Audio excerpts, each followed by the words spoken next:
Since releasing the SLX in 2018, Shimano has rode on its success with many more models, including the SLX XT and the SLX DC. Now, with all these new options on the market, how do you know which one is right for your type of fishing? Well, that question will be answered in today's video. So first, I'm going to talk a little bit about each reel and kind of the differences in all three, and then I'll go into, at the end, all the different scenarios of what type of fisherman you are and which one that would probably be best for you. So let's talk about the SLX, the original first. So the SLX was the original reel that came out. Since then, I believe they have made the SLX A. I believe the A is actually different from the original SLX that came out. Both have pretty much the same coloring on them. They have that matte black color with the blue on it. I haven't seen Shimano drop a black and blue colorway like the SLX ever before. So this has kind of become a kind of an iconic colorway for Shimano now. Everyone knows the black and blue is the SLX line. Super sweet looking reel. This guy retails for $100. I've said it many times before, and I'll say it again, for $100, I don't think there's a better bait cast reel on the market. I think the SLX with the features, the durability, and just everything that Shimano's put into this reel for $100 is just killer. Now, my only complaint with the Shimano SLX was that this one has the VBS brakes, which are your internal brakes. You have a little button on the bottom, you click open, it pops that guy, and you adjust your brakes here by just flicking these little switches down here. It's pretty easy to do, but you do have to open up the reel on the water to adjust those brakes, which I think is not my favorite thing to do versus just clicking the side. I think that's a much better option. It is $100, right? So you're paying for $100 features, not something more than that. But we will talk about one or two more of these SLX reels have a different feature in there, which I think is superior to this one. And we'll talk about that one next year. Now, the Shimano SLX XT is coming in at around $130 to $140. It's about $30-40 more than the regular SLX, but that reel has your SVS braking, which is your external numbers-based braking. That's what your Corrados and a lot of your higher-end Shimano reels will have on them. Now, it also has the VBS brakes as well, so you get both of those, as well as all of them have your spool tension knob. So the XT actually has 3 different ways to adjust your spool, right, to help, make the longest casts without backlashing, right? So I really like that SVS braking system on there versus the VBS. That's pretty much the only advantage you get, that extra $30-40 over the SLX, but in my opinion, that's a pretty big difference because you are going to get much better casting on the XT versus the regular SLX. It also is a little bit different in color. The SLX XT is more of that like silver/black. It's kind of like a gunmetal-ish color. It's a really neat color, but it still has some of your blue accents on there as well. So it's still kind of holding to the SLX blue theme. The XT, we're going to talk about a little bit later on that when comparing all 3 of these, but it definitely has its purpose in the SLX lineup. Now, the SLX DC, in my opinion, is in a whole different class compared to the A and the XT. The DC, the big thing right off the bat is the DC, right? It's a digital control. There's a spool, or there's a chip in there that controls the spool at 1/1000th of a second. So you've probably seen videos online of someone casting a DC reel. It starts to backlash, and that system can actually read that it's about to backlash, and it'll make micro adjustments to help slow that spool down and stop the backlash from happening.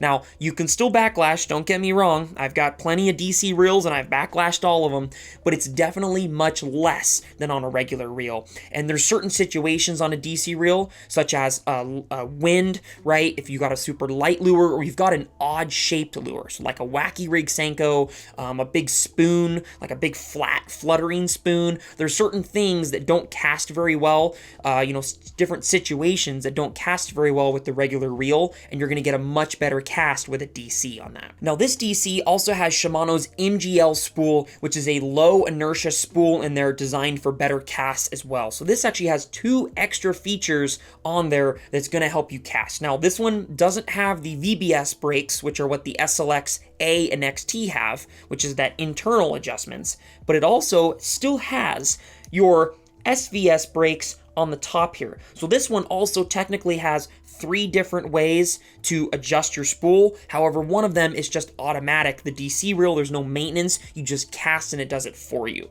So there's definitely a large learning curve that is lessened, right, with a DC reel, which we will talk about here in a little bit. Any reel that has an MGL spool in it is going to just launch baits. I mean, I love all of my reels that have an MGL spool in it. I very rarely now will pick up a Shimano reel that doesn't have an MGL spool.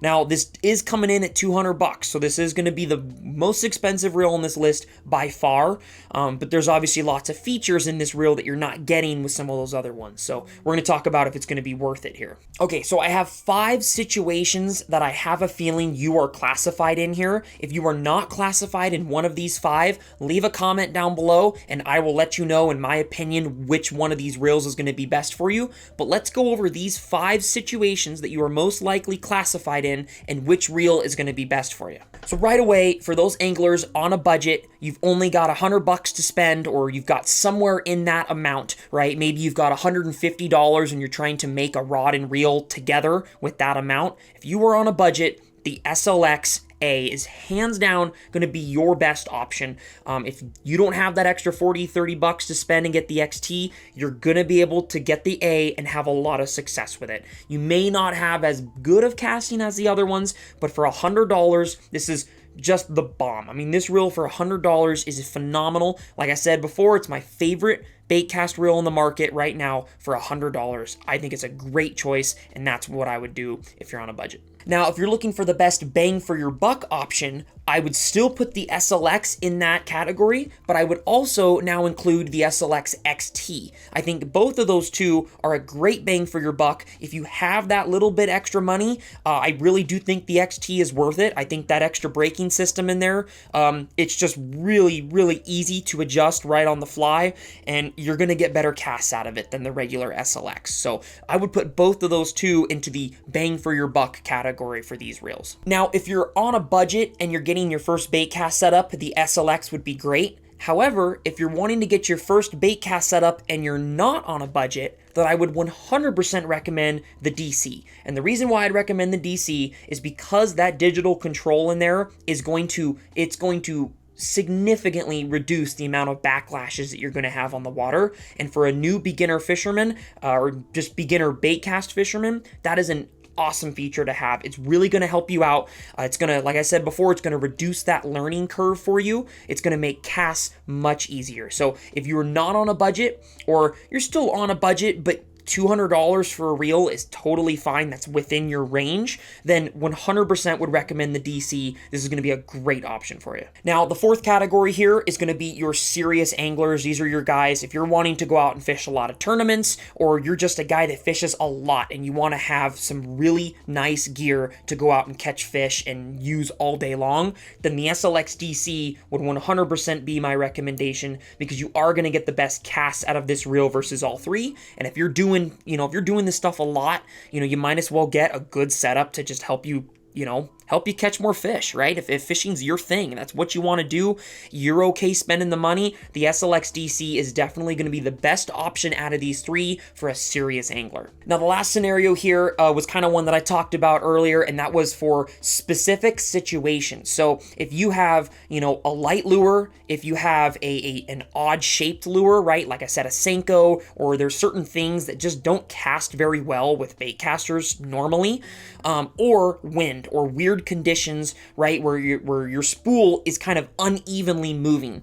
All of those situations, I would 100% recommend the DC. The DC is going to significantly help you with those situations and going to reduce backlashes. I would also include the XT in this as well, because the XT does have both braking systems, so you're able to customize that a little bit better than you are the standard SLX A.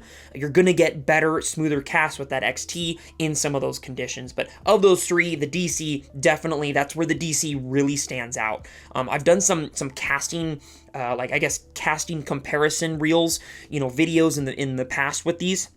And what I've noticed, I did the Metanium DC and the Corrado DC, and then I did the Corrado DC versus the regular Corrado. And what I noticed was the big difference, the one where the Corrado DC really beat the regular Corrado, was on light lures. That was the big one that I noticed right off the bat. So yeah, for that situation, the DC is a winner. If you are also in the market for a spinning reel by Shimano, or a spinning reel in general, and you want to see the comparison between a Sedona, Sahara, and Nasi, I will put that video right here for you. If you want a rod that would pair up real nice with these, I'll put that video right here for you. Hopefully you guys got a kick out of today's episode. Let me know what I should do next. See you guys next time on Humbug Videos.